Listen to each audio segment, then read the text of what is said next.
We don't know why she left the Capitol to go to the DNC. She has never mentioned the fact that she was almost blown up by a MAGA pipe bomber on January 6th. Right. Very odd. And I always thought, Julie, that if she would make a bigger deal about this, and that the Secret Service would make a bigger deal about the vice president being so close to a bomb. I used to think that, and now I see how things are going with the Trump assassination investigation, and I'm not so sure that they'd be worried about it. I don't know. I get a lot of questions, obviously, about the Secret Service. But let's leave that aside, because I also want to get your take on Judge Tanya Chutkan, proving herself to be a hardcore partisan activist, the way she's handling Jack Smith, who is expected to lay out the government's new case as it relates to the refiled indictment on the January 6th case against Donald Trump. Now, he's going to present this on September 26th. This is a little concerning, I think, the way it's going to be handled by the press, because basically he's going to get to lay, air all his dirty laundry out there, particularly in his terms. And Trump's defense team will not be able to respond right away. So tell us what's going to happen on September 26th. So again, I was in her courtroom last Thursday. Not only is Judge Tanya Chutkan a brazen partisan, her conduct in that court hearing was egregious. She was rolling her eyes at the defense attorney. She was crossing her arms. She was holding up her hand to stop him when he was trying to respond. She was making snide comments on the side. The courtroom was packed with regime media reporters and Trump haters from Washington, D.C. as spectators. This was a performance she put on. There was nothing judicial about what Judge Chutkan did. Furthermore, she took what she even called an irregular step herself. She is allowing Jack Smith to file what's called an opening brief to defend his new superseding indictment, to explain why he believes the elements in the new indictment are not covered by the Supreme Court immunity ruling, which of course gave immunity to a number of acts within when there's a sitting president involved at the time, what he did at the time in office. So she said that this is irregular, but then of course, right after the hearing, she said she would allow Jack Smith to file this opening brief. It will be published, as you said, by September 26th. He'll cherry pick grand jury testimony. He'll cherry pick interviews. He'll cherry pick evidence. He'll cherry pick FBI interviews to further bolster this weak, watered down case and put it back in the headlines as states open up early voting. And then to your point, Donald Trump's team will have to look at that, and they'll have a few weeks to respond. But not before the media takes hold of this, and the Democrats and Kamala Harris campaign, to again infuse the headlines with the lies and misrepresentations about January 6th and blaming Donald Trump for what happened, when we know now for a fact there were multiple factors involved in why the Capitol was vulnerable and why that breach was allowed to occur. Yeah, and we saw how unwilling the moderators at ABC were to correct the record when it comes to January 6th during the debate. I don't think that there's going to be a fair portrayal of this document in the media on September 26th either. I know you will, Julie. You'll have all the details, and of course, I'll be reading your stuff first when it does come out. Great to see you as always. Thanks for being with us today. You too, John. Thanks so much. All right, an update on Israel. The defense forces there raided an Iranian missile site in Syria. We'll get an update from our correspondent, Zach Anders. He joins us next.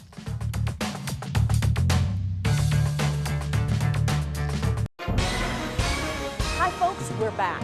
If you've been injured in an accident that's not your fault and you don't have an attorney, listen up. We have legal professionals standing by to answer your questions and tell you what your case is potentially worth. Pick up the phone, call now. Is your shower trying to tell you something? Is getting in and out of the bathtub becoming a safety concern? Are you worried about the cost of a bathroom remodel that could go on for weeks and weeks? Well, now you can have a gorgeous new bath or shower that's safer at a price you can afford with a one-day jacuzzi bath remodel. It was done the same day. We did not have to wait. It is amazing. I would give this whole experience an A+. I definitely wish I would have called sooner. From soft close shower doors and adjustable shower heads to features like grab bars and custom seats that combine safety and style, it's never been easier. Get your free design consultation, schedule your one-day installation, and start loving your new bath or shower right away. Only weeks left to get waived installation and no interest and no payments for up to 1 year. Go to jacuzzibathremodel.com or call 800-990-6834. That's 800-990-6834. Call now. Hi Hi folks, we're back. If you've been injured in an accident that's not your fault and you don't have an attorney, listen up. We have legal professionals standing by to answer your questions and tell you what your case is potentially worth. Pick up the phone, call now.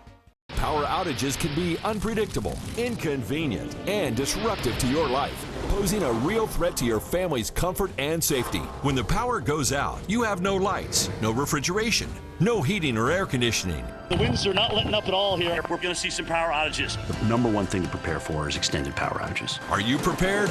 You can be with a Generac home standby generator. When a power outage occurs, your Generac home standby generator automatically powers up using your home's existing natural gas or propane, so your life goes on without disruption. You and your family are comfortable, safe, and secure. Stay tuned to get over a $500 value free on the most popular home standby generator in the world. With the Generac, we don't have to worry about whether we lose power or not. If the utility company does not come through, our Generac does. Having a Generac takes a lot of the anxiety out of there's going to be a storm. After the hurricane happened, we just want to be prepared for anything. Generac generators are designed, engineered, and built in the USA. 8 out of 10 home generators are Generac and have thousands of satisfied customers. How many times have you heard people say, I never want to go through that again? Well, the next time that you go through it, don't make it so hard on yourself. Have a Generac home standby generator.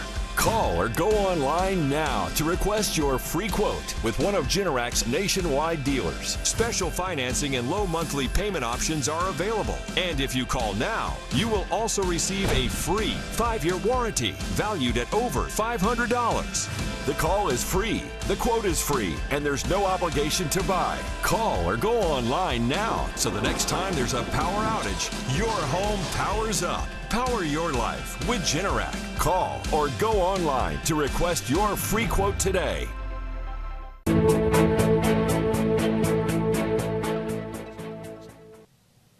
Welcome back. We're following reports that Israeli special forces have carried out a daring raid on a secret underground Iranian missile site inside Syria. Correspondent Zach Anders is live in Tel Aviv with new details on this raid. Hey, Zach. Hey, how's it going? First, I'll start with what we're looking at on the ground today. Protests have been taking place on the roadways and the bridges. Family members of the hostages have chained themselves to a bridge and shut down a road. We're expecting a massive protest here in Tel Aviv tomorrow night and another in Jerusalem also tomorrow night. But that big story you mentioned that's been capturing the headlines over here, this reported raid by Israeli special forces inside Syria. The details read like a Tom Clancy novel, and they're coming through Syrian media channels, including eyewitnesses on the ground who say they saw Israeli special forces rappelling out of a helicopter last Sunday. At the same time, Israeli Air Force jets were striking a location nearby in Syria as a diversion. This was taking place in northwest Syria, above Lebanon. There were clashes on the ground, and that as many as 2 Iranians, potentially as many as 4 Iranians that were at this facility were then taken captive. We don't have any official confirmation. In fact, the official word from Israel right now is no comment, but reports in Israeli media have high-level military sources confirming that the raid did, in fact, take place.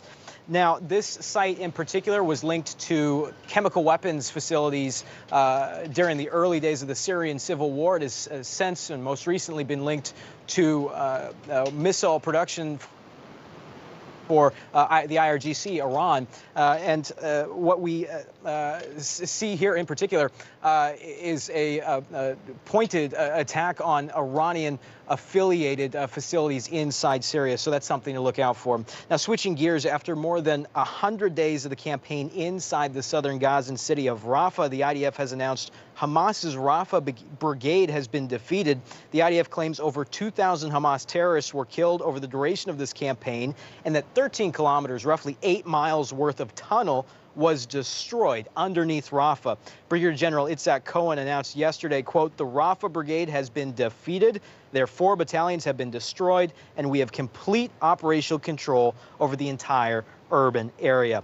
Now, perhaps the most surprising element of his statement, he answered a question from a journalist, and said that while they did discover 9 tunnels that run underneath the border crossing into Egyptian territory, that when IDF forces made it into these tunnels, that the shaft had been destroyed, collapsed in on itself. So the IDF was actually unable to maneuver underground in these tunnels into Egyptian territory. They say they've all been sealed shut. Now, part of an active investigation the IDF says they're undertaking is trying to find and establish a timeline when, in fact, these tunnels were destroyed, if, in fact, Hamas themselves destroyed these tunnels and sealed them off before the IDF could get there, potentially even if the Egyptians did so before the IDF could get there and fully understand the scope and scale of these tunnels running into Egyptian territory. But again, the big news there, that 9 tunnels discovered going into Egypt were sealed off before the IDF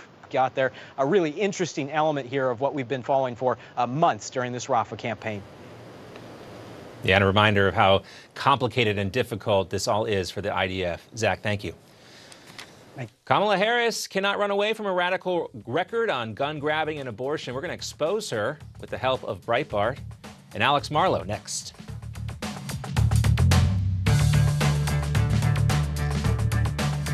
Is your faith being weaponized? There's a dark force manipulating the Word of God. They're known by different names: Christian left, progressives, and woke Christianity. Don't be fooled. These fake Christians want to convert you. Woke Jesus has been written to expose this very real threat. You'll need this book to stop them before it's too late. Get your free copy today with our special offer. Call now or go online to order. Does the state of this economy have your head spinning? Let American Medical Plans relieve one burden: health insurance. American Medical Plans specializes in under 65 health insurance plans that have 0 copays and no deductibles. You choose your doctors and hospitals. These plans have nothing to do with your income and are 30 to 60% less than Obamacare. If you're paying too much for your own health insurance, call American Medical Plans. You deserve better. They will customize a plan managed by you, not the government. I'll never forget the day I nearly died. I was a young journalist with a great career, starting a family. The only way we found out I had any kind of heart issue was when I went into sudden death. My coworkers sprung into action. They'd recently been trained in life-saving CPR protocols developed by the American Heart Association. They're the ones that kept me alive until the medics came. They did many tests on me in the hospital after my cardiac arrest and found my arrhythmias and created a treatment plan. My pacemaker, my defibrillator, different surgical procedures I've been, all with research from the American Heart Association. That makes it pretty personal. I think unless you are a heart disease patient, you may not know how much work the American Heart Association does behind the scenes to save your life. That's why I'm doing everything I can to pay it forward, and I urge you to become a monthly donor. Your support will help get the next person trained in CPR, the next hospital to be certified in high-quality cardiovascular care, the next medical breakthrough, one that could save your life or the life of someone you love. Heart disease kills 1 in 5 Americans, and we urgently need your help to save lives. Go to helpheart.org or call now to become a monthly donor today. When you become a monthly donor, you'll help sustain life-saving work all year long. And when you start your monthly gift of $19 a month, just 63 cents a day, you'll get a t-shirt like this one. From the moment you put it on, you'll help raise awareness for heart disease and stroke. Since my cardiac arrest, I've had 2 more children. I've watched all 3 of my children grow into adulthood. I'm gonna cry now. Graduate from college, my daughter got married. I have grandchildren, and I'm still here. Call now or visit helpheart.org to become a monthly donor today. Because it's personal. Some breaking news. Famed political strategist Dick Morris says Donald Trump is running for president. Few people know President Trump better than Dick Morris. For years, Morris has served as his top advisor. Now, in his new bestseller, The Return, Dick reveals Trump's secret plan for 2024, his real reason for running, and his coming surprise announcement. Dick says Trump still faces 3 threats, but Biden can never be reelected. NEWSMAX calls The Return the only political book you need to read. It's already an Amazon #1 bestseller. If you want to see Trump's plan, Dick Morris shares it. Big media, big tech, and the deep state all want to stop Trump. But the return shows they'll fail, and Trump will triumph. Get Dick Morris's The Return in bookstores everywhere, or see the free offer from NEWSMAX. Go online or call today.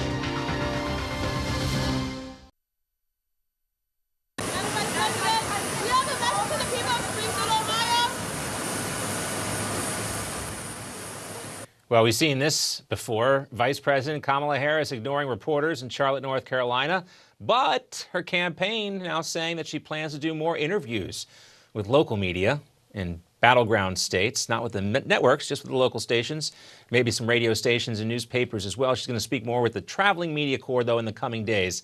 Probably a lot of that off camera, though. As for her message on the campaign trail, well, it remains the same. So I have a plan for you, and my plan is to give a $50,000 tax deduction for startup businesses. So part of my plan, part of my vision for an opportunity economy is we are going to cut red tape and work with the private sector to build 3 million new homes by the end of my first term.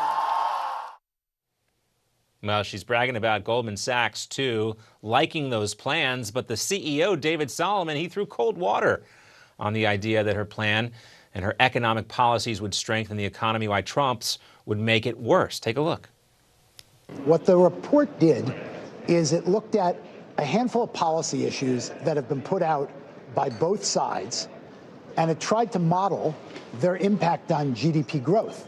And the reason I say a bigger deal's been made of it is what it showed is the difference between the sets of policies that they put forward was about 0.2%. So, like how Indian Elizabeth Warren is, or something like that. Let's welcome in now New York Times bestselling author, Breitbart editor as well in chief, Alex Marlow. His latest book is called Breaking Biden. It came out last year, and he's about to break Kamala now, too, over at Breitbart. Great to have you with us today, Alex. Always good to be here. Thank you for having me. All right. I just wanted to mention on Breitbart.com right now, you guys have done a fantastic job of really keeping track of all these lies and policy changes that Kamala is doing. It's very simple. I encourage everyone to check it out. But let's play a clip here, because this is one of the lies that they keep perpetuating. This is her during the debate talking about late-term abortion. Nowhere in America is a woman carrying a pregnancy to term and asking for an abortion. You should ask, will she allow abortion in the 8th month, 9th month, 7th month? Come on. Okay, would you do that? There is no state in this country where it is legal to kill a baby after it's born. Actually, that's not true. There are several examples of this in Minnesota, I think, that were reported on recently. And this is another example where not only did she lie, but she got some help from the moderators, Alex. Yeah, I think that was really one of the stories of the night, if not the story of the night, when it's all said and done. And if you look at the polls so far, there's not a ton of movement. Some polls show a slight advantage for Trump. Some show a slight advantage for Harris. But I think one thing that was crystal clear, no one could defend the conduct of the establishment media. ABC Disney, whose boss over there is a friend of Kamala Harris, and this has all been extensively reported. My first book was on this exact subject matter. They were chaperoning Harris. It was a 3-on-1 debate, and I think it really did make Trump look like the victim, and it was such a bad look for the establishment press.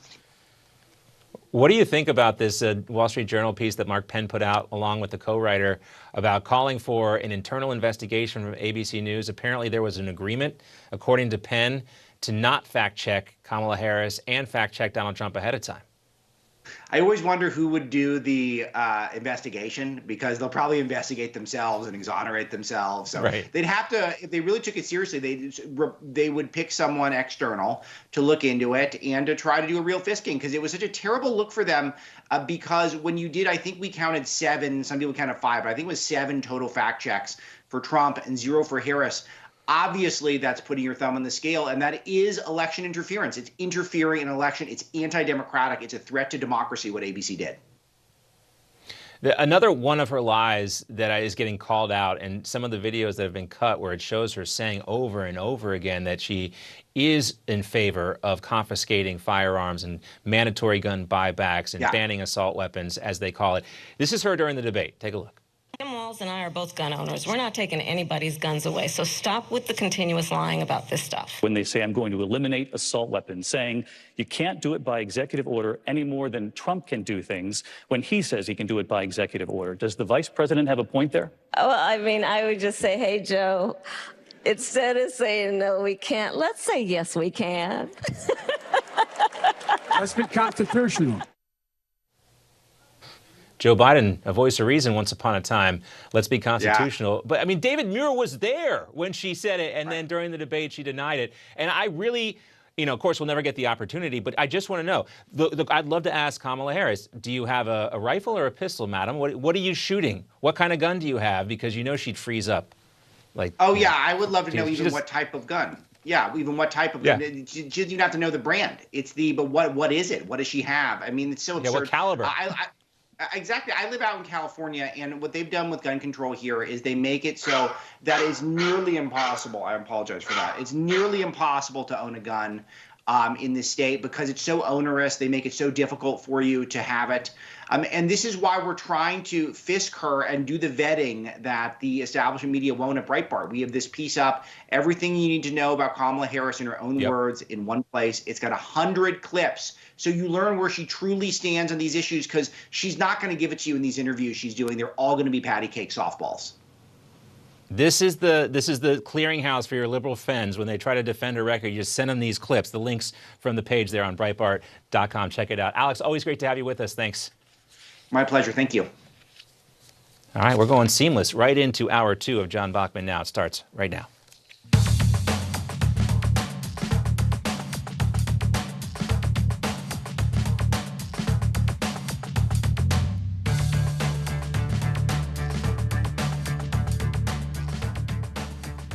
All right, we're going to say this probably every day from here on out until Election Day. It is a busy day out on the campaign trail. Donald Trump in the Los Angeles area today is about to hold a news conference, something we still have not seen Kamala Harris or Tim Walz do since she became the Democratic presidential nominee some 50 plus days ago. I think it's like 54 days now.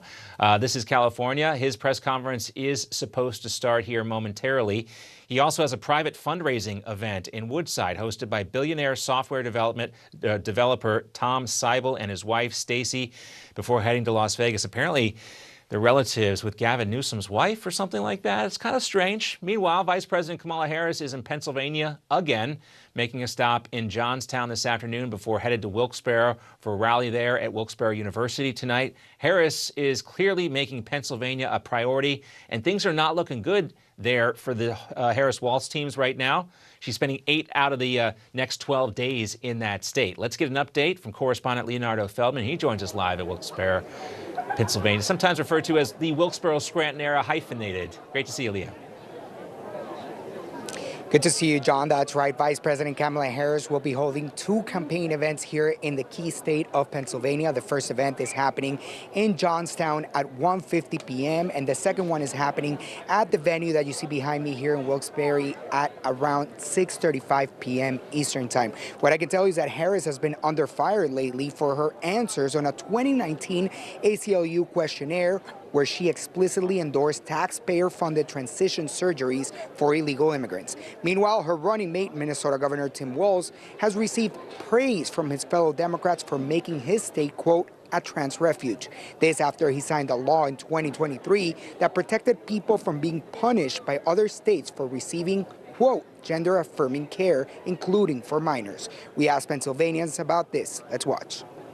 I mean, people who come here undocumented, probably not, but people who come here legally, that's something I don't mind. I mean, I'd rather my taxes go to that than some war in another country. She endorsed a plan to allow for taxpayer funds to go into gender transition surgeries for illegal immigrants. What do you make of that? That's ridiculous. We work hard for our money. Shouldn't use taxpayer funds for that. If you want to do that, you should pay for that out of your own pocket. I think the race is a little messy right now, but I'm voting for Trump, so that's all I have to say. I like Harris in the first place, you know what I'm saying? So, that's what I'm voting for. So I don't really get into all the extra stuff, but I mean, a lot of stuff's been the same since Harris been with Biden. Not much changed. I'm just going with Trump.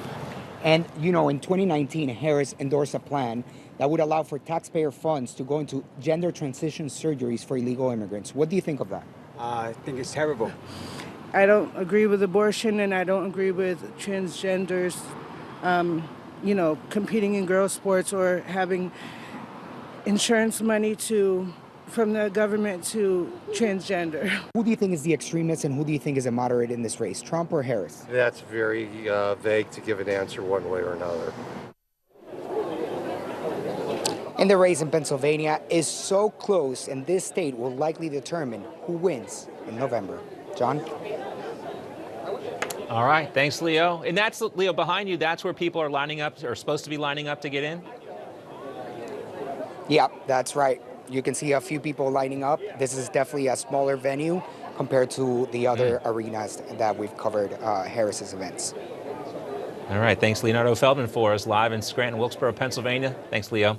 There were some reports, too, that Kamala Harris had some people bust into her rally in North Carolina from Georgia.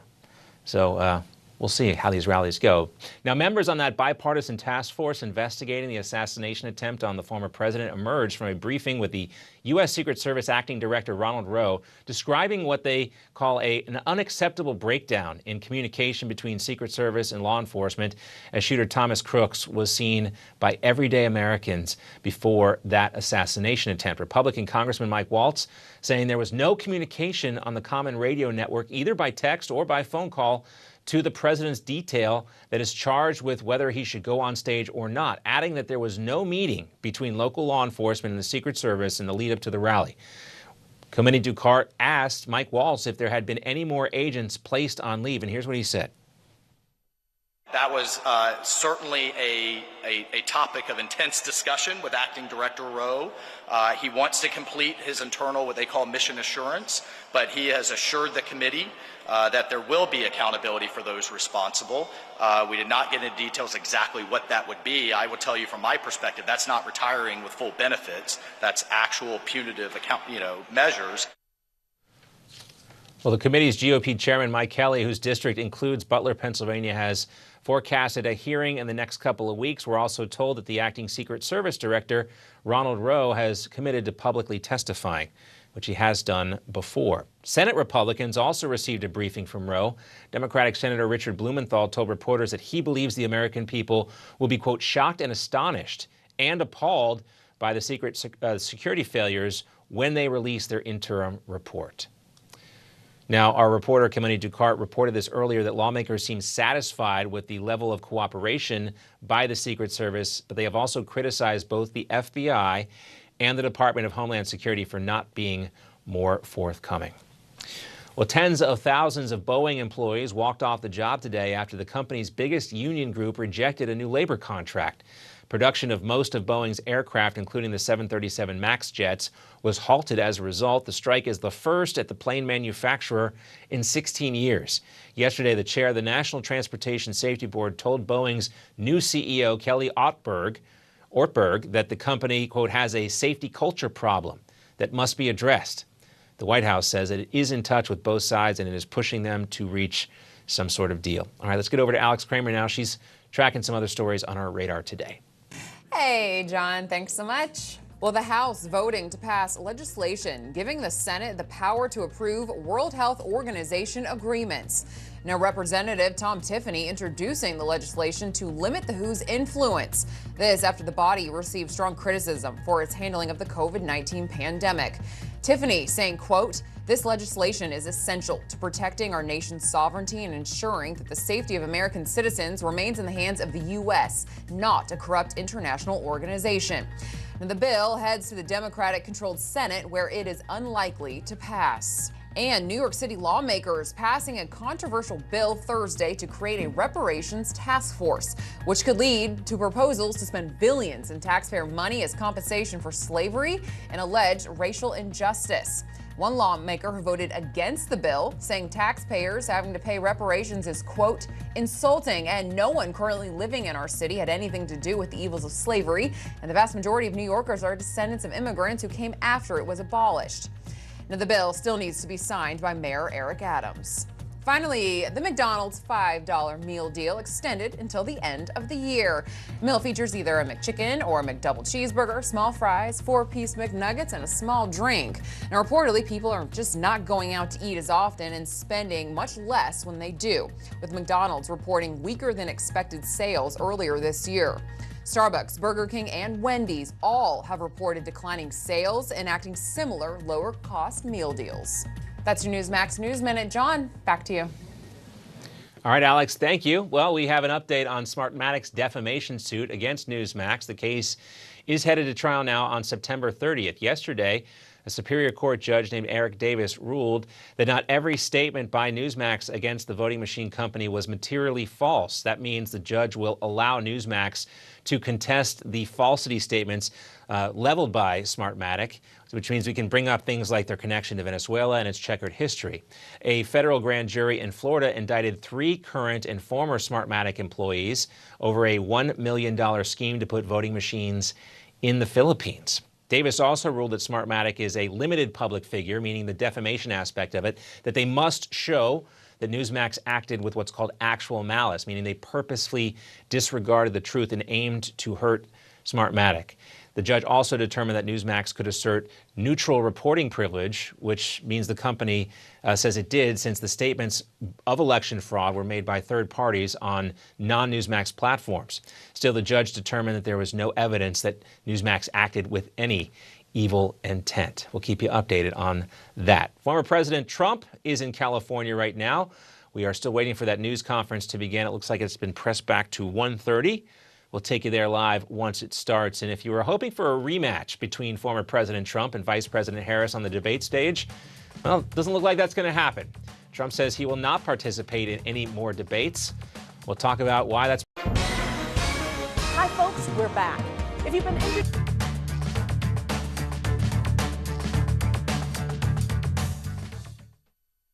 I can do all things through Christ who strengthens me. God wants to. Attention, cancer victims who were in New York on or after 9/11. If you or a loved one were in Lower Manhattan during the 9/11 tragedy or during the 11 months afterward and were later diagnosed with any of these or other cancers, you may be entitled to a substantial settlement. A $10 billion compensation fund is in place for these cancer victims. Do not wait to file your claim. Call now and speak with us. The call is confidential. They line up by the thousands, each one with a story that breaks your heart. This right here is confidence in a bottle. It makes me feel so much more confident than I've ever felt. They are some of the hottest videos on social media. Those videos claiming to instantly get rid of bags under your eyes. Annette Figueroa is here to tell us why she says this one is for real. This one is for real, and I'm so excited. We even have a video, and all he uses is a small amount on a clean, dry face, and what it does is it tightens. Best thing I've ever done. That's what Freddie told me. To change my life, it was the best thing I've ever done. And really? Yes, without a doubt. I don't have any anxiety about money anymore. Great people. Different people, that's for sure. And all of them had different reasons for getting a reverse mortgage. But you know what? They all felt the same about 2 things. They all loved their home, and they all wanted to stay in that home. If you're 62 or older and own your home. Hey everyone, Emerald Lagasse here, and I'm so excited to tell you about my biggest air fryer yet. Introducing Emerald Lagasse's Dual Zone Air Fryer Oven with dual-sided cooking chambers. Now you can cook 2 different foods 2 different ways that finish at the same time. No more back-to-back cooking. Now main dish and sides finish at the same time. Enjoy juicy grilled burgers at the same time as air-fried French fries, broiled savory. I heard you weren't too happy with this particular network, Fox, but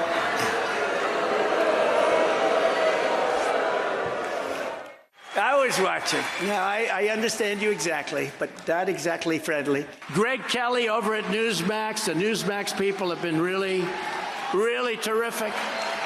NEWSMAX has been terrific. President Trump is right. Millions are tired of Fox, and they're switching to NEWSMAX Plus. It's the fastest growing streaming service in America. You don't need woke Disney and Hulu anymore. Just get NEWSMAX Plus. Watch the best shows like Greg Kelly, Rob Schmidt, Greta Van Susteren, and Carl Higbee. And get incredible analysis from Dick Morris, Alan Dershowitz, Carrie Lake, Mike Huckabee, and more. It's free to start. So go to NewsMaxPlus.com now to sign up and watch NewsMax anytime, anywhere. Welcome back. ABC News faces new allegations of rigging Tuesday's debate against former President Trump. Trump is calling on the network now to clean house. He's also rejected calls for a rematch with Kamala Harris. Here's Trump in Arizona yesterday.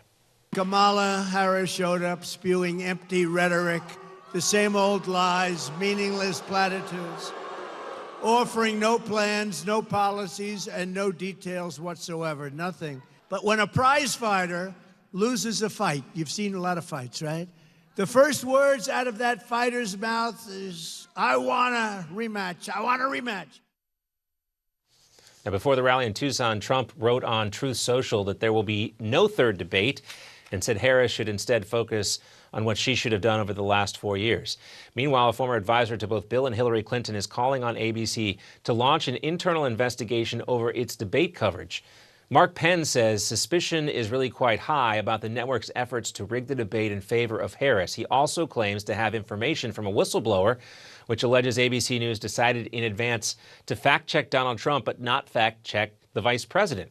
Penn and Andrew Stein wrote a commentary piece for the Wall Street Journal laying out their case for why ABC's bias deprived voters of a fair debate. For more on this, let's welcome in today's panel, Editor-in-Chief at the Post-Millennial, Libby Evans. Also here with us, he is the Editor-in-Chief now of the Washington Reporter, which is a big deal. Matthew, congratulations on that. Great to have you both here.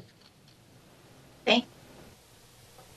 All right, so let's get reaction. I think if you watch the debate, Libby, you probably thought maybe it was rigged, but now we apparently have some evidence from a whistleblower.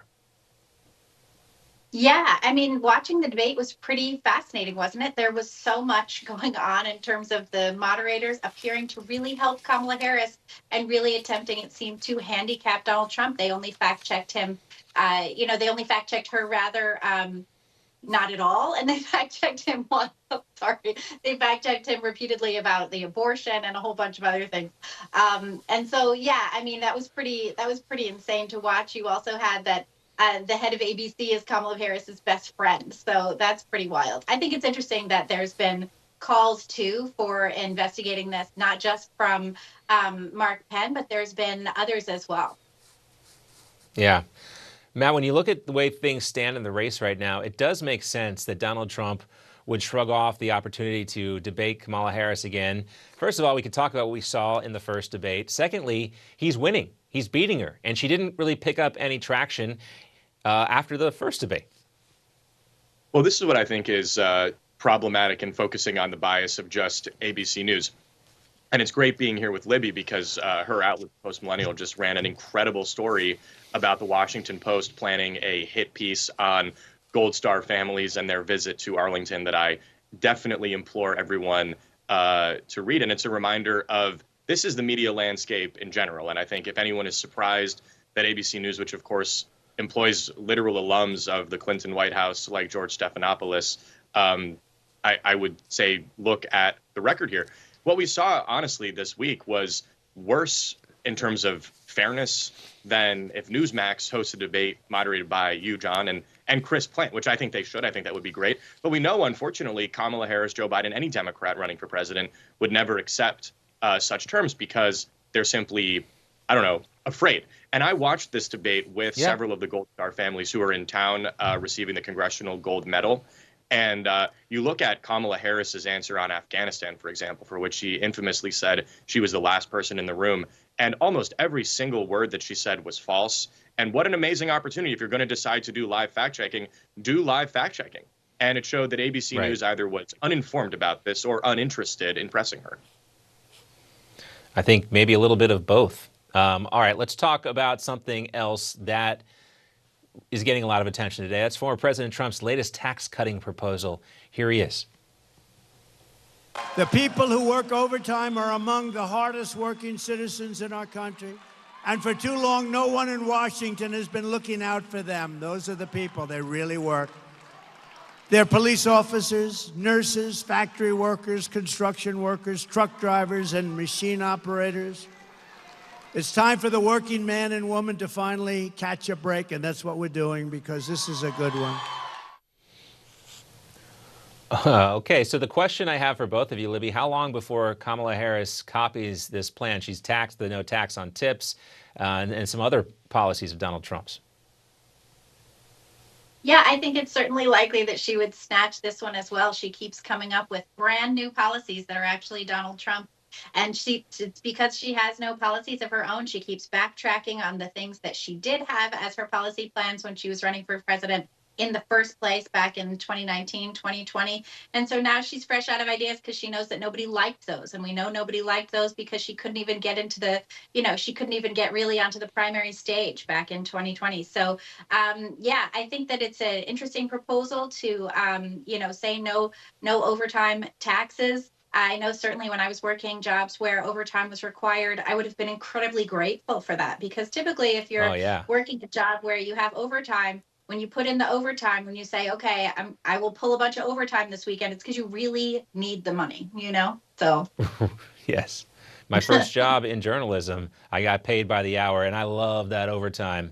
Time and a half. Yeah, for sure. And it would be great if it wasn't. I used to think that all the time. It's like, man, I actually might make a decent living if I weren't taxed on my overtime. Anyway, we got Matt and Libby coming back with us, hopefully.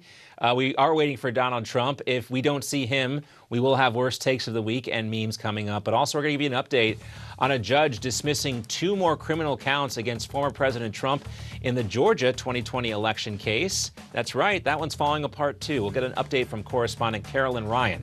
She'll join us live from Georgia next.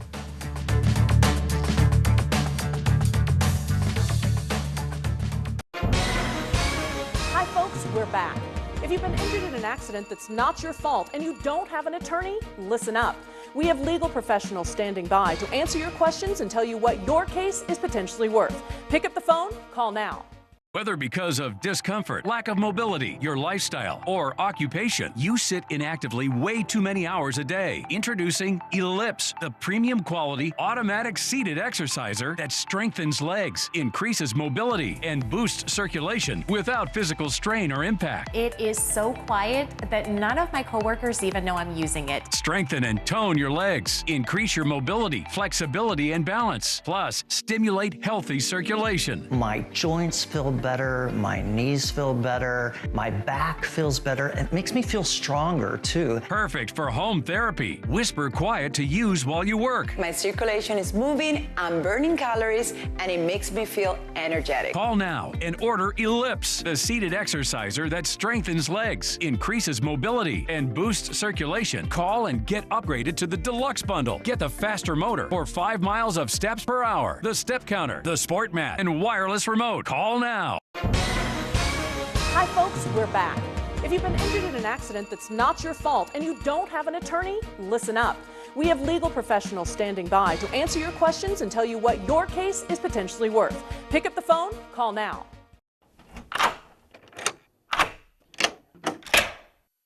I'm Jonathan Lawson. If you're 50 to 85, I have an important message about security. Write down the number on your screen so you can call when I finish. The lock I want to talk to you about isn't the one on your door. This is a lock for your life insurance, a rate lock that guarantees that once you're insured, your rate can never go up at any time for any reason. But be careful. Many policies you see do not have one. But you can get a lifetime rate lock from Colonial Penn. Call this number to learn more.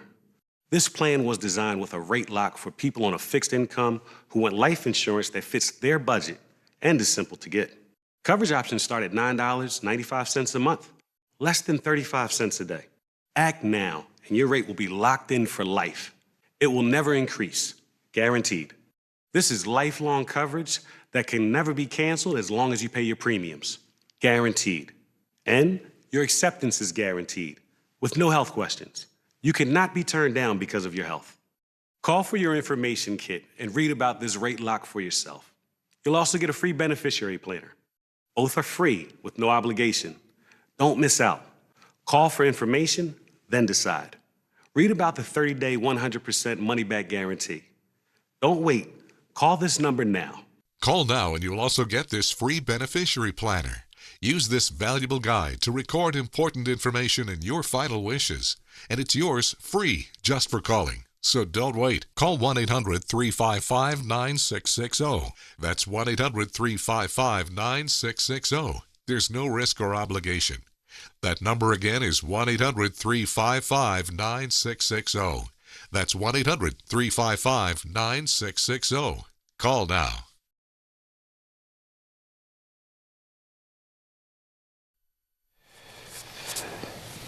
Welcome back. A Georgia judge on Thursday dismissed 2 criminal counts in the state's 2020 election interference case against former President Trump and another count against some of Trump's allies. Let's get some more details on this now and welcome in correspondent Carolyn Ryan, who joins us from Georgia. Hey, Carolyn. Hey, John. Good to see you. Yeah, so this sweeping election interference racketeering case here in Georgia is crumbling just like all the others. So those 3 counts, John, that you just mentioned that were dropped yesterday, all had to do with alleged false statements made to a federal court. But Judge Scott McAfee concluded Fani Willis did not have the authority to bring those charges as she is a local DA. Now, keep in mind, those 3 counts are on top of 6 counts the judge already dismissed about 6 months ago.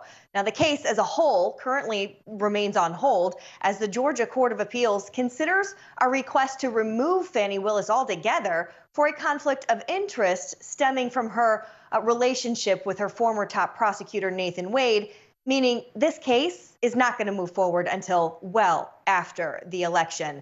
But it gets even worse for Fani Willis. Today, she defied a pair of subpoenas issued to her by a GOP-led state Senate committee, and she skipped a hearing this morning where she was supposed to testify under oath and produce documents related to her case against Trump. Listen. The last person on our agenda, of course, is the first person, Honorable Fani Willis. She has not appeared yet. I would ask the doorman, please check the hall to see if she has appeared before we adjourn.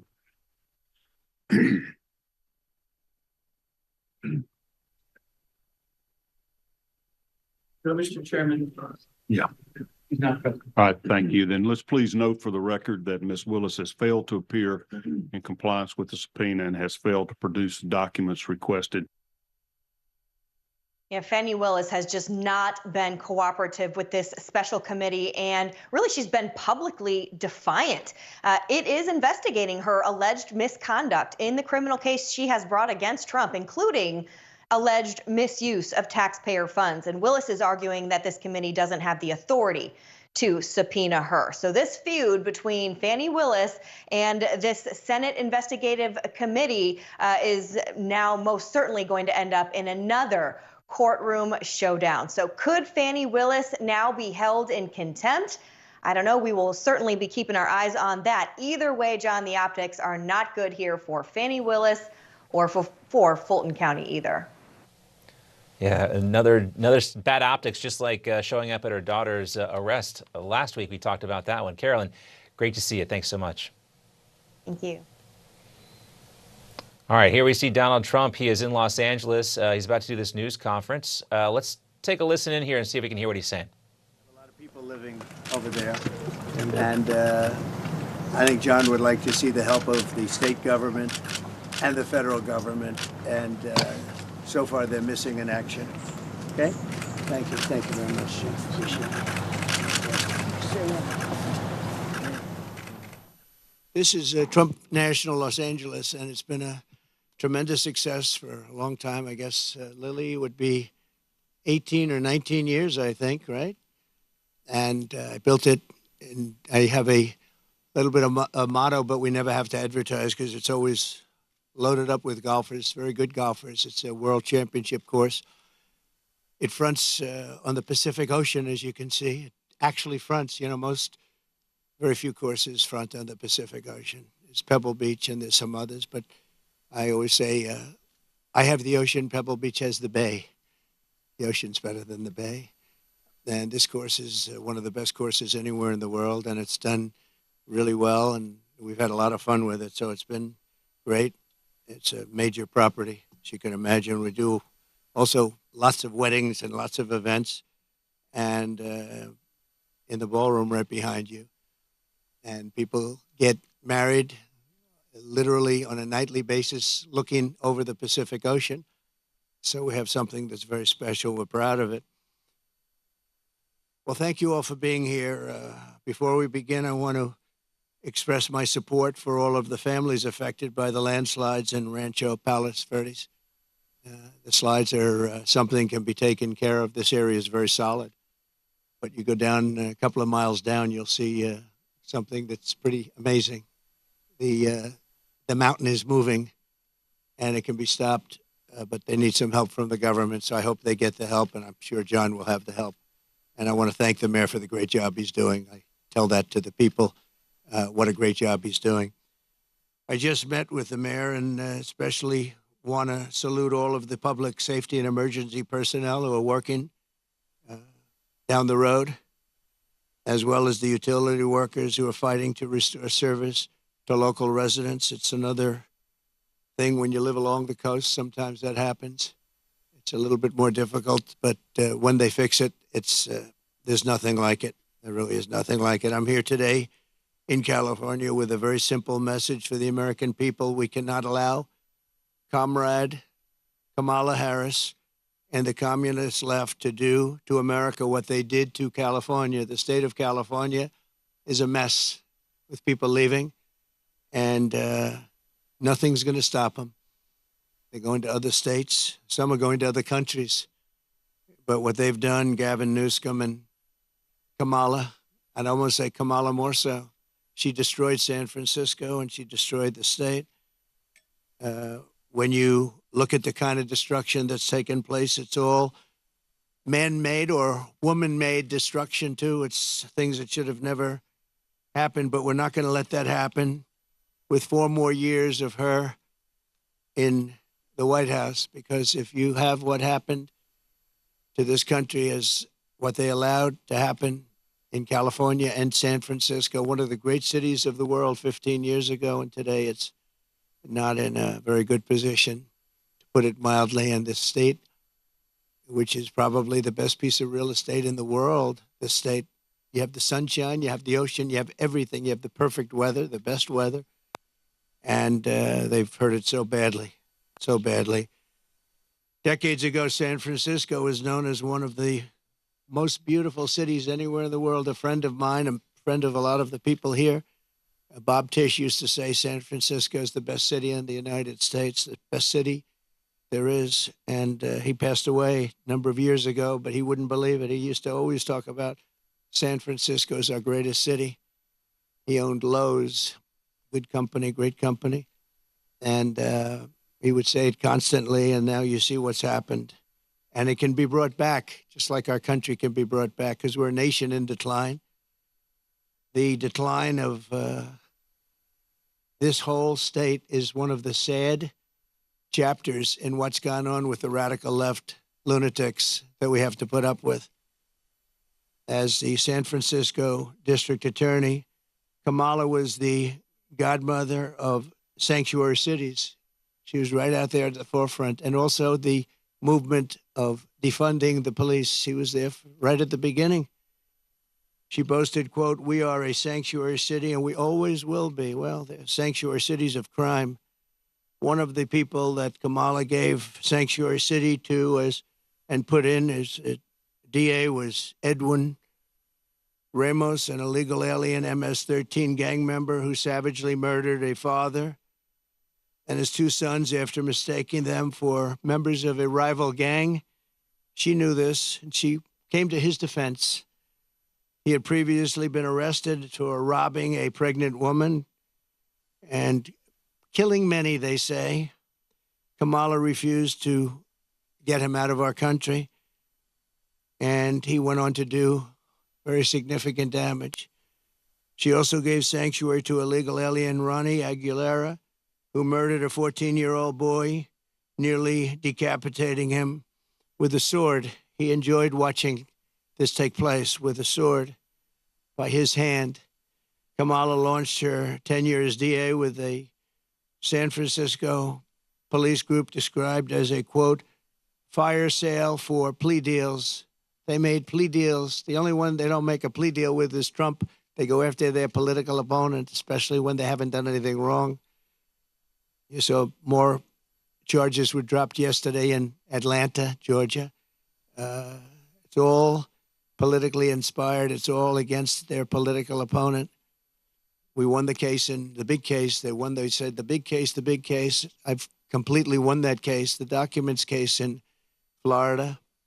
Case was thrown out with deranged Jack Smith, deranged prosecutor, that if he devoted his efforts to violent crime and to the border, which they should have, would be in a lot better position as a country.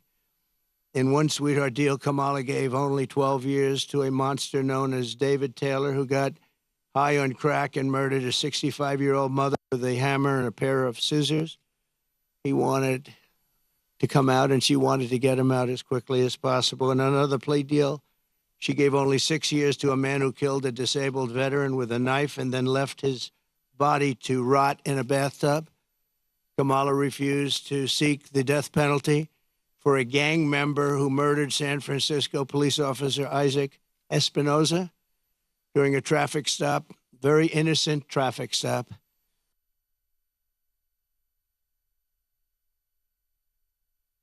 To explain her decision, why would you do this? Why would you give such leniency to somebody that just killed his officer's son? A major, the San Francisco Police Officers Association has refused her every single race since she became district attorney. The police don't endorse her. She's got virtually no endorsements now, but I have almost every police group in the United States. We just got the endorsement of almost 400,000 police. You saw that. And just police group in the country. The endorsement just about every single police group in the United States. And unadulterated, they are so happy to endorse. After Kamala Harris and Gavin Newsom took charge of San Francisco, homelessness increased by over 200%. While Comrade Kamala Harris was Attorney General of this state, murders rose significantly. Car thefts went through the roof. Gun assaults rose at levels never seen before.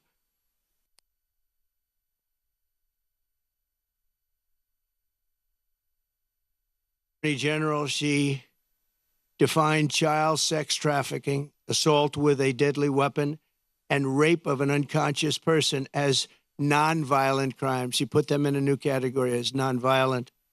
Now, as vice president, she's facilitated the largest wave of sex trafficking and human trafficking in history, the history of our country by far. And in case you don't want to write about it, which you should, because there can be no bigger scandal than this, we have trafficking in history, the history of our country by far. And in case you don't want to write about it, which you should, because there can be no bigger scandal than this, we have, under this administration, 325,000 migrant children are missing. 325,000. In other words, take your biggest stadium in California and you could fill it up 5 or 6 times. Those are all missing children. Many of them are dead. Many of them are sex slaves and slaves of different nature. But her destruction of the law and order in California did not end there. In 2020, Kamala Harris proudly endorsed defund the police. We're going to defund the police. Anybody that was even in favor of defunding the police for 1 month, let alone her entire career, should never be president of the United States. She supported a plan to cut the LA Police Department by at least $150 million and ideally more. This is when your crime in LA was reaching very significant heights. Today, it's at the highest level it's ever been. Harris also endorsed the Marxist, Soros-backed prosecutor, George Gascon, to be district attorney of Los Angeles. And with Kamala's support, Gascon has unleashed hell upon the residents of Los Angeles, absolute hell. Kamala supported Gascon's decision to stop prosecuting criminals for trespassing, disturbing the peace, making criminal threats, loitering to commit prostitution, and resisting arrest. And these are some of the best areas in your state. They were left alone. They were protected by him, actually protected by him. They've been trying to get him out for a long time, but she helped. And this is where she's coming from as president. This is where she's coming from. This is why all of her policies changed. She was anti-fracking. She was anti-everything. And all of a sudden, she changed. Even the first question she was given at the debate gave one of the dumbest answers. They were asking about pricing and would you be better off today or 4 years ago? Prices have gone up at numbers that nobody's ever seen before. And just the concept of being better off, she didn't give the answer. She talked about when she grew up, nobody knew what the hell she was talking about. And based on the polls, it didn't work because Rasmussen, as you probably saw, just came out and they just lifted me up by 6 points for president, which is one of the biggest increases they've ever had in one little short period of time of a couple of days, up 6 points. And I thought the debate was great. I thought I did very well, but I was fighting three people. I was fighting the crazy left radical lunatics at ABC, I think considered the worst, by me, considered the worst broadcaster out there. George Slobodanopoulos, that whole group, they're bad. And I lost a lot of respect for David Muir. He came at me with things, and we'll go over it in a second, but I was right about the crime stats going way up. The fact is the FBI didn't report them, and we're able to keep the stats essentially flat. But the new numbers came in. I guess somebody in government likes me because the new numbers were just released, and you'll see the kind of numbers that we're talking about went not only up, but up at record levels like nobody's seen before when everything was included. And thanks to Kamala, since 2020, crime and drug overdose deaths here have skyrocketed by 40, 50, and 60%, and murder has reached an all-time high. We don't want this for our country. That's why I'm doing this. I don't like doing this other than I know you all have the nicest view you're going to ever have. But somebody's got to explain this woman. There's a radical left, Marxist, communist, fascist. As border czar, she then launched a colossal invasion of California's southern border. Just yesterday, the Wall Street Journal reported that a Venezuelan gang is expanding its deadly reach in the United States. First sentence of the story begins, U.S. law enforcement officials have watched with alarm the spread of a Venezuelan gang known for dismembering people. Dismembering people, right? Dismembering people. From Chile to Colombia, they're all over the place. Now they're in our country. They're known as MS-13. They're considered the meanest, toughest gang in the world. In Long Island, not so long ago, two young 16-year-old girls were walking to school, and they carved them up with a knife. They killed both of them. They carved them up with a knife. They didn't want to shoot them. And we got them out. I got them out so fast, and we did a big number. And I wanted to thank ICE while I'm at it, because ICE has been unbelievable. Border Patrol has been unbelievable. And she wants to get rid of ICE. She wants to dismember ICE. She wants to take them out. And if you didn't have ICE, you'd have a problem in this country. ICE would go in. I remember in Long Island with us, they had a gang that was brutal, MS-13 gang. They came out of prisons from different places. And they formed, for whatever reason, Long Island seems to be a place. And I'll never forget the scene of ICE going into a rat's nest, they call them, when you have a lot of them together, rat's nest. And they walked into that nest, and you just saw arms and fists and feet. Everybody was flying. And 3 minutes later, he saw it. 3 minutes later, they walked out with these guys, dragging them out by their feet and throwing them into paddy wagons and bringing them into jails. And then we got them out of the country and moved them back to where they came from. which Obama was unable to do when he was president. Obama was unable to do because the countries wouldn't participate. They wouldn't allow him back. What I call those countries, 3 of them. Guatemala, take a look. Mexico, too, to a large extent. And I think probably the worst of all, we had 4 countries. Colombia was rough. We had 4 in South America. But the South America is no longer the problem. We have bigger problems elsewhere. Guatemala, a lot of problems in Guatemala. A lot of bad people coming out. We called, I said, let me speak to the president. I told him, you're not getting any more foreign aid. We got $750 million a year. I said, no more foreign aid. Why? Because you send people over in caravans and you won't take them back, and they're criminals, and we don't want them in this country. And you wouldn't take them back with Obama. They would put planes on the runways, big planes on the runways, so you couldn't land the planes loaded up with prisoners. And I said, that's okay. You can keep doing it. We're not paying you 10 cents. And they called me back 20 minutes later, one of them the next day, 3 countries. And they said we would be honored to take MS-13 back. We like them very much. We're wonderful people.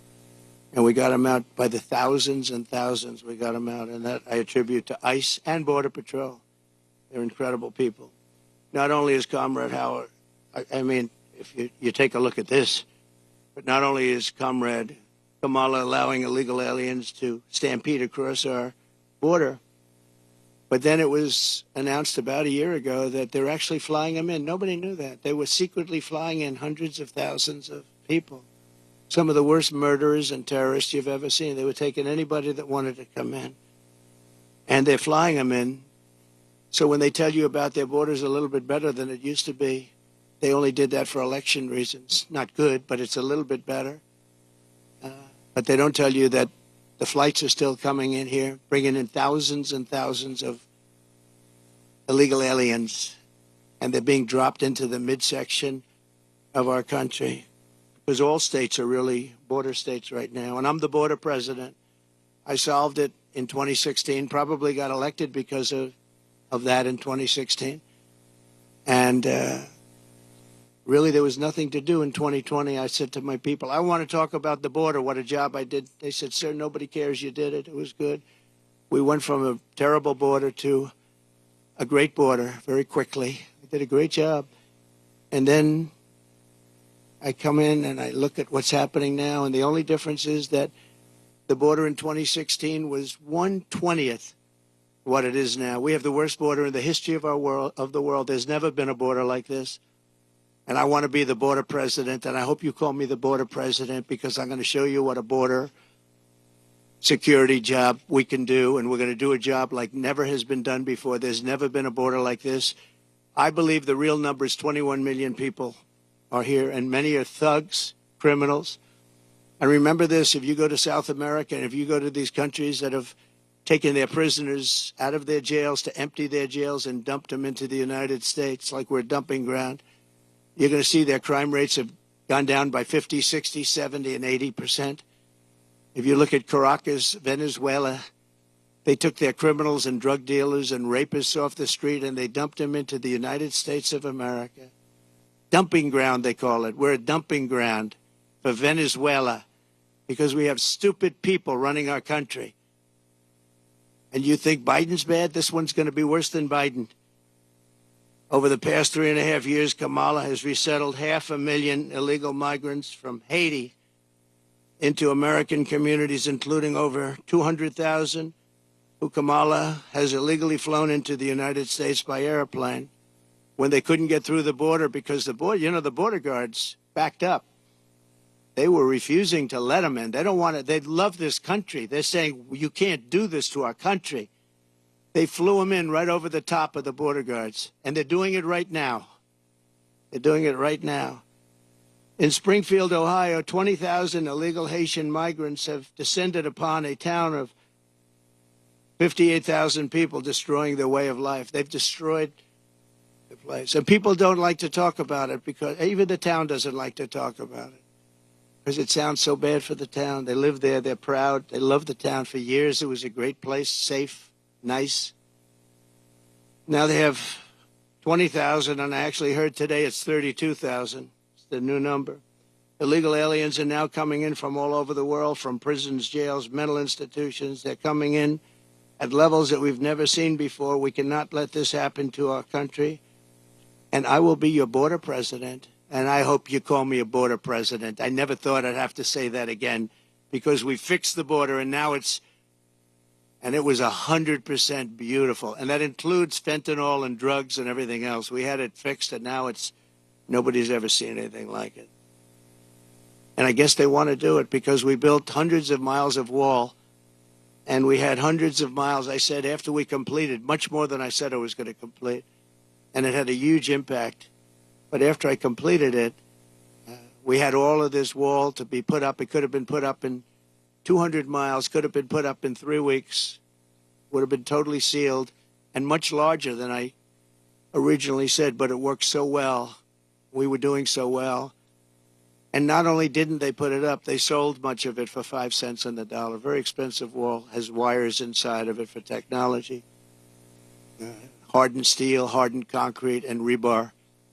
They wanted all three. I did it as per the Border Patrol. I disagreed with the look. They said, sir, this is the only way. We had to put a anti-climb panel on top. The panel on top is an anti-climb panel. I said, I don't like the way it looks. They say, I know, but it stops people from climbing. I said, all right, we'll do it the way you want.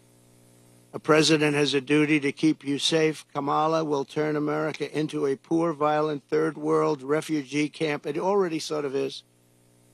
We have elections that are a mess, and we have a border that's the worst of any border ever in the world. There's never been a country ever in the world that's allowed 21 million people to come across in a short period of time. And children and the children of American citizens are at the mercy of barbaric criminals. You take a look at what's happening in Colorado. The governor's afraid to even talk about it. The governor is a Democrat. Colorado, I hope you're going to vote for Trump because you're being stampeded by your own politicians. The governor can't talk about it because he can't go against the policies of these lunatics that want all these people to come into our country without knowing who they are. We don't even know where they come from. 168 different countries. Most people don't know there's that many countries. There's more than that in the world. We'll know them all pretty soon, I'm sure. In breaking news yesterday, the premier statistical agency at the Justice Department, you remember where David Muir tried to correct me when I said that crime is rampant like never before. He said, oh, no. He said, crime is going down. I said, where are you coming from? And, you know, you wouldn't have to need a Bureau of Justice statistics to know that crime is worse than it's ever been. And I guess they probably watched the debate and they heard this foolish man, this foolish fool make that statement to me that, no, crime is coming down. The FBI said it was coming down. The FBI defrauded everybody because what they did is they used statistics not including some of the worst areas and some of the worst cities. So the real numbers are from the Bureau of Justice Statistics, and they just released it. So I think they probably like me because they wanted to defend me from people that are not smart, from a guy who has good hair but not as good as it was 5 years ago, to be honest. And they just released brand new numbers, just out last night, late, showing that since 2020, so this guy, David Muir, was correcting me, the FBI. Now, the FBI defrauded, just like they defrauded on the jobs, 118,000 jobs that didn't exist. The FBI, in this case, defrauded. So violent crime, just out, nationwide is up 40%. Rape is up 42%. Car theft is up 42%. Aggravated assaults are up 55%. And violent attacks on strangers are up much more than 61%. So those are your numbers. See, those are the numbers. Now, I think he corrected me 11 times. Of the 11 times, I don't think he had the right to correct me at all. Didn't correct her once. Like on Project 2025, I have no idea about, it had nothing to do with me. He didn't correct her. He knew that. Charlottesville, nothing was done wrong. All you had to do is read my statement, one more sentence, and you would have seen that. Sean Hannity, Laura Ingraham, Jesse, all of them. Greg Gutfeld, they all took that and they corrected it many times, but they keep coming with the same lies. I'm going to save Social Security, and I'm going to make it good, and we're not going to raise the age, just as I did for 4 years when many Democrats wanted me to do something about it. And she'll go around saying, oh, Trump is going to do bad things to Social Security. No, she's going to do it because she's putting these illegal immigrants onto Social Security, onto Medicare, and she's going to destroy those programs, and the people are going to have to pay. But I'm going to save them.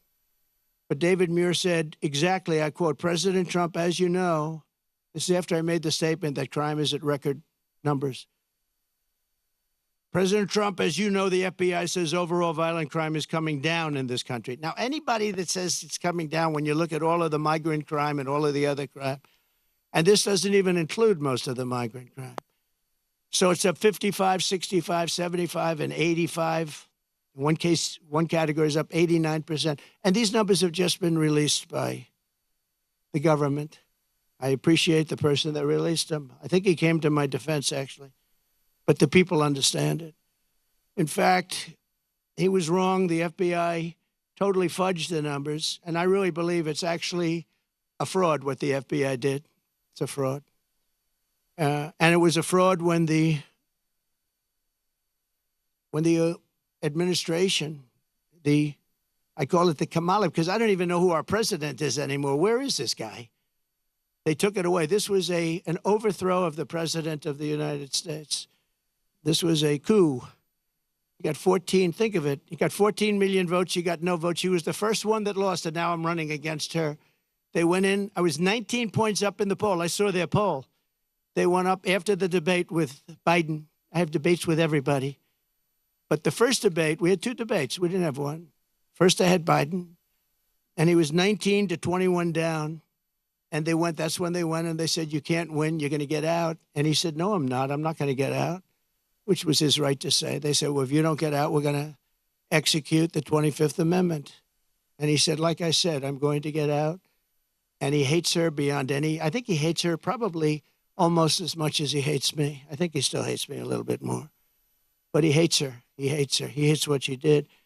And, you know, when they talk about democracy, well, that's not democracy. He had 14 million votes. She had none. And she was the first one out of the 22 people or so that ran as a Democrat. She never made it to Iowa, first state. She never made it to Iowa. She was the first one out, and now she's running. So you tell me how that works. They wanted to be politically correct, that's all. But we're not going to let her destroy our country. In fact, the David Muir character, he's lost so much respect. Everyone's talking about him. He's a joke. And ABC News is a joke, too. But most of the fake news is pretty much of a joke. He said that the FBI, and he didn't know this, I guess, at the time. He probably did. But the numbers and the cities that weren't included in those numbers were Chicago, Los Angeles, San Francisco, Oakland, New Orleans, and many others of similar crime numbers. In other words, so they didn't include the worst crime numbers in the country. Look at those numbers. Chicago's not included. Los Angeles not included. So they could say the numbers are flat, but they didn't include the big boys. And that's a fraud on the public. And as I said, it was a fraud also, just like with so it's 818,000 jobs that they said existed that didn't exist. And they thought they could hold the number off until after the election, anytime after November 5th, but that didn't work out because they had a whistleblower that released the numbers. And then you have Kamala's claim that she worked at McDonald's. She never worked at McDonald's. It's a lie. They went in, they investigated it, and the fake news won't report that. They won't report it. The only one that reported it was Fox, but the fake news won't. She never worked at McDonald's. She said she stood over those French fries when they were being fried, and it was so tough work. She never worked there. She's a liar. She's a liar. But the fake news ought to report she's a liar, because that sounds like a little thing, but it's a big thing, because it tells you they lie. They lie about everything. They lie about statements on the military. Nobody loves the military more than me. She got up today. She said things that were just lies. She's just made up. What's bad for Trump? Oh, this would be, say something bad about the military. Oh, he said bad about the military. Just like McDonald's, a total lie. That's the way they do it. And her VP choice, I think, will go down as a catastrophic choice. Now, maybe I'll be wrong. I'll let you know on November 6th. But I can't believe that that guy is an asset. They had other people that would have been. Comrade Kamala Harris and the communist left have also destroyed the economy and the quality of life all across this state and all across our country. As vice president, what she's done to our country is not even thinkable. California has the highest inflation, the highest taxes, the highest gas prices, the most illegal aliens, the most regulations, the most expensive utilities, and it ranks as the third worst state to start a business. It also has the most people leaving it. I love this place. Look at this. I own this. No partners, no mortgage, no nothing. I own it. And I'm talking so badly about the state. It hurts me to do it. I would never do this except for the fact that I'm running for president and I want to save the country. So I'd rather sacrifice this than lie or not speak. But think of it. I'm knocking the hell out of the state of California. I'm saying how bad she was and what a bad job she's done. What a horrible Governor Newsom has been. He's been horrible. So many people leaving. And I'm hurting my own property. And that cost me lots of money. But it's okay because this is unimportant compared to saving the United States of America. So I do it for that reason. But those are the numbers, what Kamala Harris's policies will do to America. The cost of living here is nearly 40% higher than the national average. And the cost of housing is 97% higher. And the national average is through the roof. And it all took place in the last 3.5 years because I had no inflation, essentially no inflation. And it stayed that way for 2 years. So it wasn't like, oh, gee, it was ready to pop. Science. We had no inflation, 1.4%, which is perfect. That's better than no. That's a perfect number. If you go to the economists, they said, because you want a little bit, but you don't want much. It's a perfect number. It was perfect. The country was perfect. We were drilling. We were taking it out. Now we're buying our oil from Venezuela. It's not even believed. It's interesting. They give him billions of dollars now, Maduro, the dictator. I call him the owner of Venezuela. They give him billions and billions of dollars, but then they foreclose on his plane. They take away an old junky plane. It's not a good plane. They take away an old junky plane. And I said, well, it's okay. He'll buy a much better one. We give him, think of it, a country takes away his airplane, but pays him billions of dollars for their oil, which is the worst oil on the planet. It's tar. And it has to be refined. There's only one plant in the entire world that can refine that junk. And you know where it's located? In Houston, Texas, for the environmentalists. So Houston, Texas is refining tar, and that stuff is going up into the air. But it's the only place in the whole world that can refine that very bad stuff. The state is rapidly going busted with a record $68 billion budget deficit last year, $68 billion deficit for a state.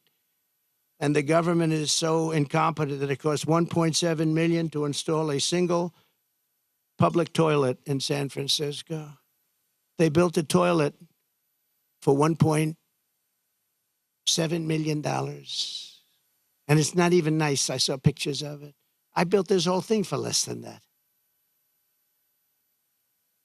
Unsurprisingly, more Americans are now leaving California than any other state in the union, and over 500 companies have left since 2020. It hurts me to say it. Look, I have this unbelievably valuable asset, and here I am knocking the hell. I'm sitting here thinking, and I know this, I've known it for every time I speak badly of New York.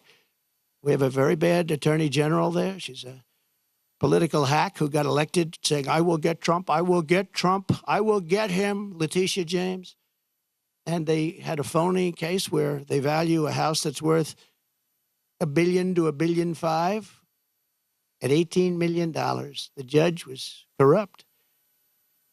And she's corrupt, very corrupt person. It's a political hack. And then we have the other cases that they're all headed up by the White House. They sent their people in, one person in particular, but they sent their people in to head up the cases in the state. They sent their people in from the DOJ in Washington, highest officials, to go to Letitia James, work there, get that started, and then go to the DA in Manhattan. But I think the appellate courts are going to see what's happening. I really do. I believe in that. But it's hurting New York because businesses are moving out of New York because of it. They used a consumer fraud statute, which has never been used before for this, to get me in New York. And I had no jury. You can't have a jury. You're not entitled to a jury. Nobody's ever seen anything like it. But I'm sure, I feel sure that the appellate courts will come in and defend, because otherwise our country is finished. A thing like that can happen. And no company wants to move into New York because of it. Very, very bad for New York. In the face of this crisis, the Kamala Harris Democrats in Sacramento, they're in Sacramento and all over the place, just passed a bill that I think the governor's rejecting. I hope he rejects, but I think he was given a lot of pressure. $150,000 home loans for only illegal aliens. But the fact that it even passed, I would imagine he'd reject it if he hasn't already done so. They also passed a law that allows state authorities to take children from their parents if they don't, quote, affirm their child's gender identity. When Kamala Harris said the values that she has have never changed, I really think that was probably the only true statement that she made. They've stayed true, and you look at what they are. They're the same as what they were 5 years ago, 10 years ago. They want to confiscate your guns. They want to take your guns away. They're going to take your guns away if I'm not elected. Anybody that owns a gun, if you vote for them, you're crazy. Any Jewish person that votes for Kamala is crazy. She wouldn't go to see the Prime Minister of Israel in Congress. Think of that, because she had a sorority party, which she considered to be more important. It's a big deal when a prime minister comes to Congress and speaks, and she doesn't want to go because she's at a sorority party. But that wasn't really the reason. The really reason is that she hates Israel. And I say that Israel will not exist in 2 years from now if she's elected president. And she'll be very happy if that happened. Israel will not mark me down. You know, they have a hat, and I didn't put it. They say, you know, Trump was right about everything. I've been right about everything. So I end on that, and I just want to say that I'm going to hopefully be elected. Polls have gone way up since the debate. I'm going to be reelected and come in for a second time. We did, as I said, much better the second time than we did the first, but some bad things happened. But we're doing it now, and more importantly, I'm looking to the future. We're going to make our country bigger, better, greater than ever before. We're going to turn it around. We're going to get rid of the criminals that have been allowed to come into our country and prey upon our citizens, their children. We're going to get them out. And it's an honor that you're here. If you'd like to take some questions. Two questions. On the debate, first of all, I know you've said that you will not do another debate. Some of your own Republican allies have come out and said that you missed the mark. No, excuse me. Most of my Republican allies had said I was great in the debate. You're just like, you know, a lot of other people at Fox. Well, why don't you say 94% of the Republicans said I did phenomenally in the debate. Some said that I could have been tougher. I don't know how I could have been tougher when I said he's the worst president and she is the worst vice president in the history of our country. 94% of the Republicans, and the only one that wouldn't, maybe a Mitt Romney or somebody like that. But we've gotten great praise for the debate. And based on the polls, like Rasmussen being up 6 today, the first poll out, based on the polls, obviously, I did well in the debate. Also, based on the debate polls, where I sometimes had, in one case, 92% win. So, you know, look, you come from Fox. You shouldn't play the same game as everybody else. Go ahead. Go ahead. What would you say to your Republican colleagues or your allies who are concerned about your close relationship with Laura Loomer? Well, I don't know what they would say. Laura's been a supporter of mine, just like a lot of people are supporters, and she's been a supporter of mine. She speaks very positively of the campaign. I'm not sure why you asked that question, but Laura is a supporter. I don't control Laura. Laura has to say what she wants. She's a free spirit. Well, I don't know. I mean, look, I can't tell Laura what to do. Laura's a supporter. I have a lot of supporters, but I don't know what exactly you're referring to. That's okay. Yeah, please. I just don't know. Laura's a supporter. I don't know. She is a strong person. She's got strong opinions, and I don't know what she said, but that's not up to me. She's a supporter. Please. Traveling with you on your plane. Okay, a lot of people do. It's a very big plane. With you. She made racist remarks about your opponent. She also espoused conspiracy theories about 9/11. Do you disavow those remarks? Well, I have to see what the remarks are. You're telling me for the first time we're here discussing the destruction of San Francisco and California by a person that's running for president. So I don't even know what you're talking about. I do know that she may have said something based on what you're telling me, but I don't know what she said. But I'll go take a look and I'll put out a statement later on. But I really don't know. Please. President, Springfield, Ohio is experiencing a migrant crisis. Will you Yes. use an event there to show the media what's actually happening, maybe a town hall? Well, we could, and maybe we'll do that. Where are you from? That's good. Very good. They're doing a very good job. Yeah, that's very good. No, I will, maybe Springfield, maybe Aurora, maybe both. We'll go there. I can say this, we will do large deportations from Springfield, Ohio. Large deportations. We're going to get these people out. We're bringing them back to Venezuela. You know, he told Biden he's not accepting anybody back. They moved all their criminals, not all of them, but the rest are moving in now. They emptied their jails in Venezuela, emptied their criminals, emptied the nests. They call them nests of bad people. They're all now in the United States, and they're now taking over cities. It's like an invasion from within. And we're going to have the largest deportation in the history of our country, and we're going to start with Springfield and Aurora, okay? The mayor of Springfield, Ohio, the police chief, the Republican governor of Ohio have all debunked this story about people eating pets. And now there are bomb threats at schools and kids being evacuated. Why do you still spread this false story? The real threat is what's happening at our border, because you have thousands of people being killed by illegal migrants coming in and also dying. You have women dying as they come up. They're coming up in large groups. We call it a caravan. I think I came up with that name, but it's really what it is. 10,000, 15,000, 20,000 people. And you have large numbers of women being killed in those caravans coming up to this country. And then when they get here, they can go into the country and they end up being sex slaves and everything else. Those are your real problems, not the problem that you're talking about. Yeah, okay.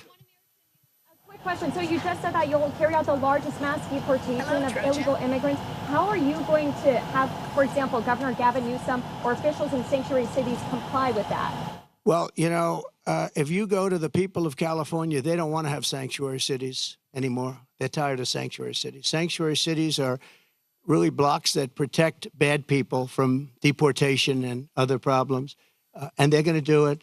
And our federal government has tremendous power. But we're not going to let states, even like California, even though I know it's largely a sanctuary state, essentially, but we're not going to let that happen to the people of California. They want these people out. They're just as scared as everybody else. The people of Ohio are scared.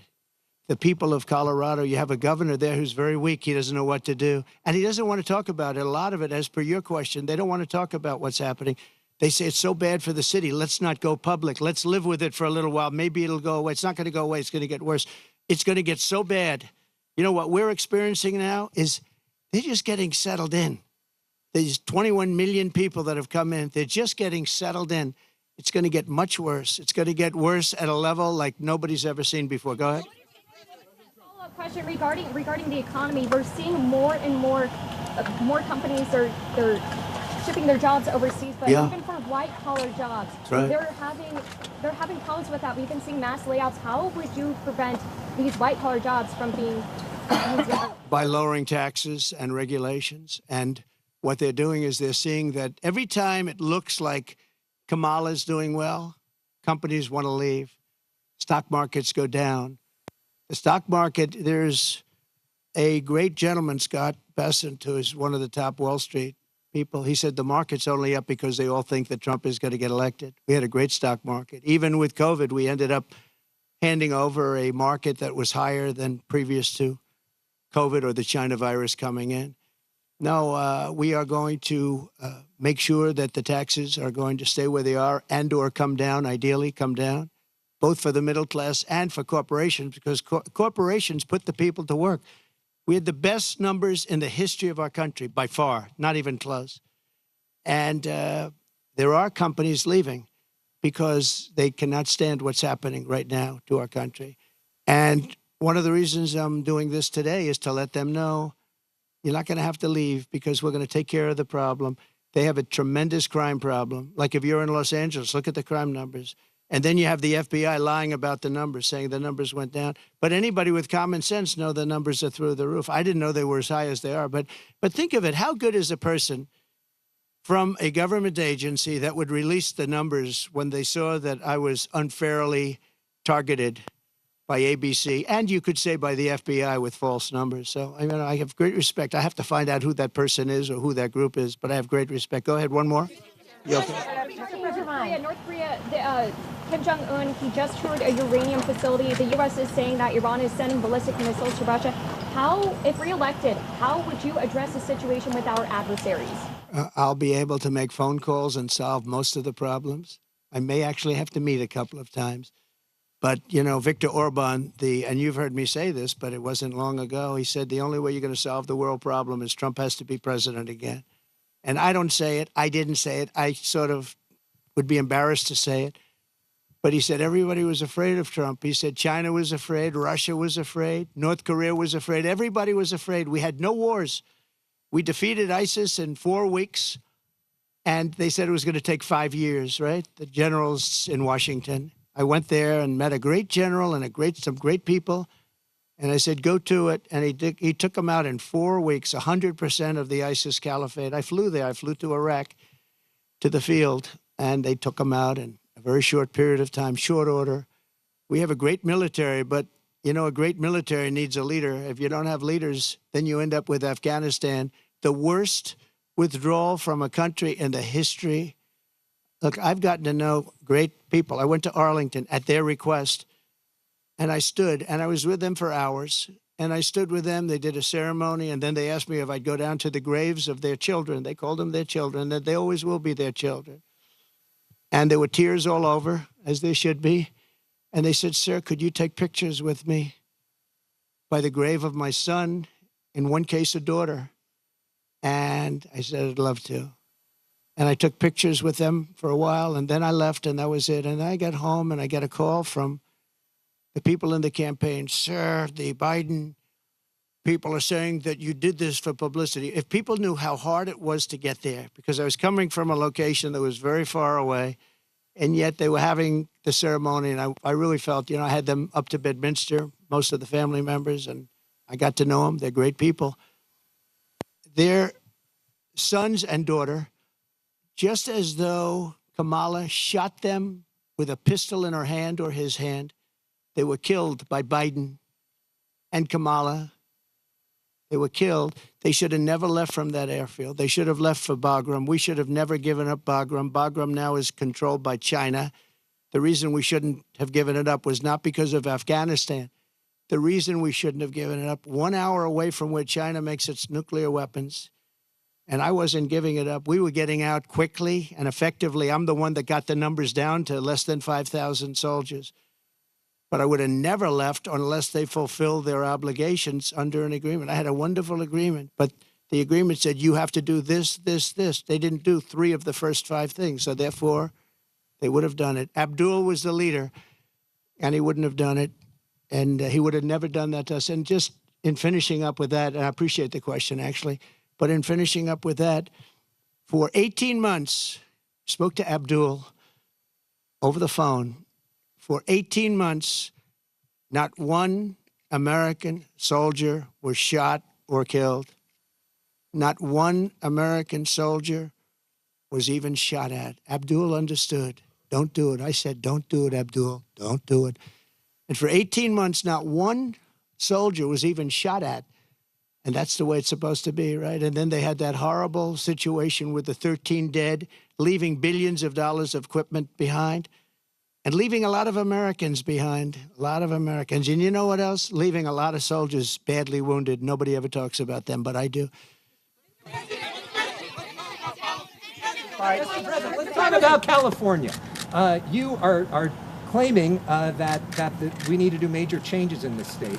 If you're president, what's the biggest policy difference for the people of California? And what would the nature of your relationship be with the leaders of California who you're calling scum?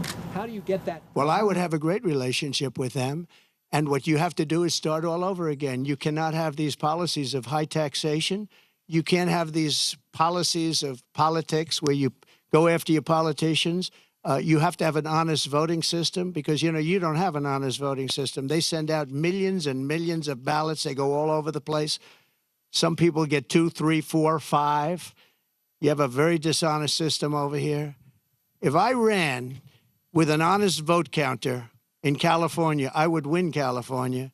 But the votes are not counted honestly. It's a very dishonest system that you have in California. And I'd make it business friendly. Right now, it's business unfriendly. Look, Elon Musk is a friend of mine. He endorsed me very powerfully. He endorses me every time he speaks. He really wants to see us win because he knows we can do a great job and turn it around. He left California. I said to him, Elon, did anybody ever call you? It's a big company. He moved to Texas. A lot of people moving to Texas. Great state. Excellent governor and excellent lieutenant governor. Great people. They love entrepreneurs. They love the people that live there. They want to keep their taxes low. Taxes are way too high here.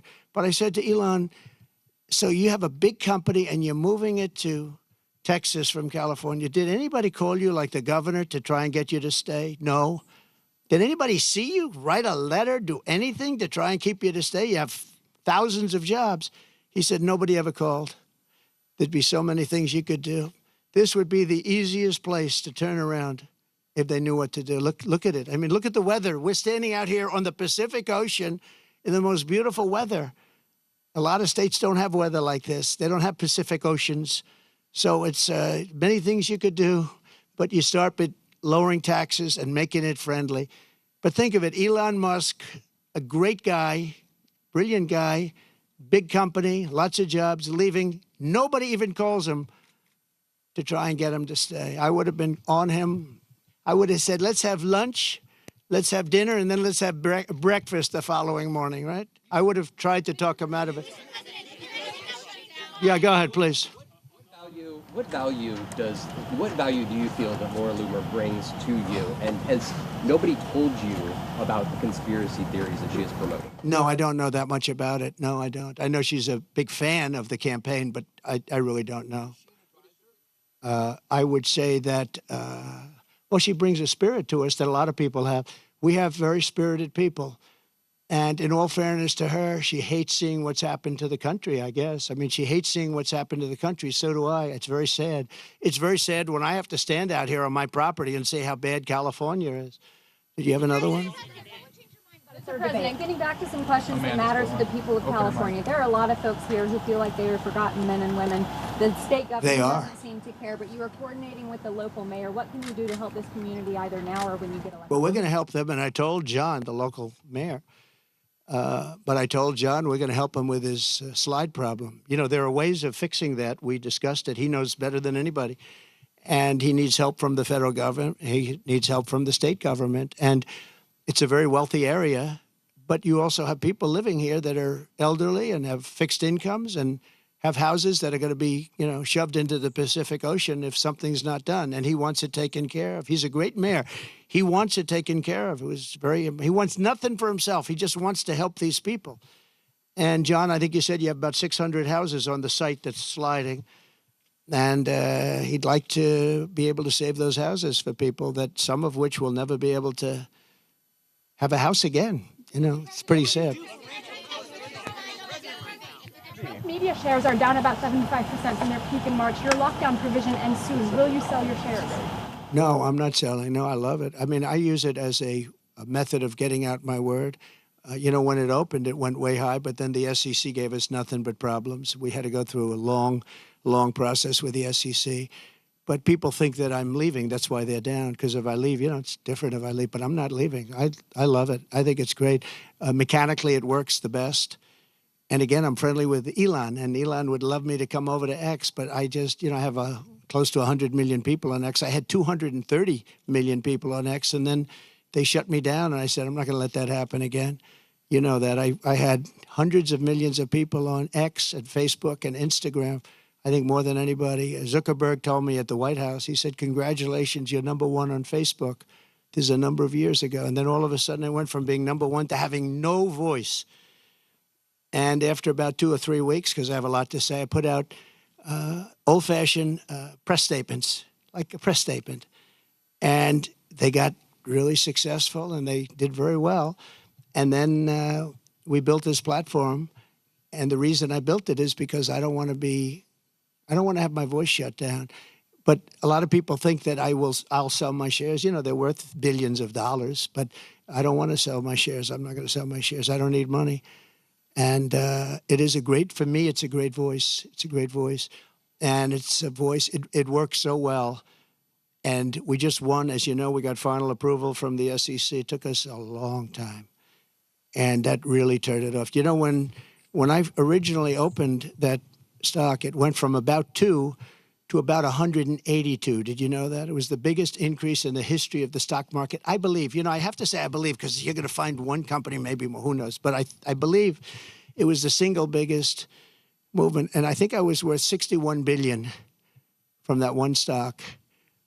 And then we had nothing but problems with the SEC. And it gets whittled down, down, down. But I didn't do it for the money. I did it because I really wanted to have a strong voice, and it's a great voice for me. And as long as my voice is on there, it's going to always be good. But a lot of people think the reason it's down is that a lot of people think I'm going to sell. And if I sell, it wouldn't be the same. I could understand that. But I have absolutely no intention of selling. Okay? Talking about this community of Palos Verdes. You talked about California. We have fires raging to the east. I agree. I agree. What will you do to help people in this state whose homes are being damaged again and again, or are falling, off of these cliffs right behind us here, or burned down, or for the people across the country whose homes are jeopardized by natural disaster? This is my favorite question of the day.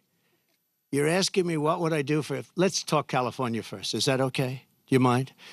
So I was riding with Devin Nunes and some congressmen 4 years ago.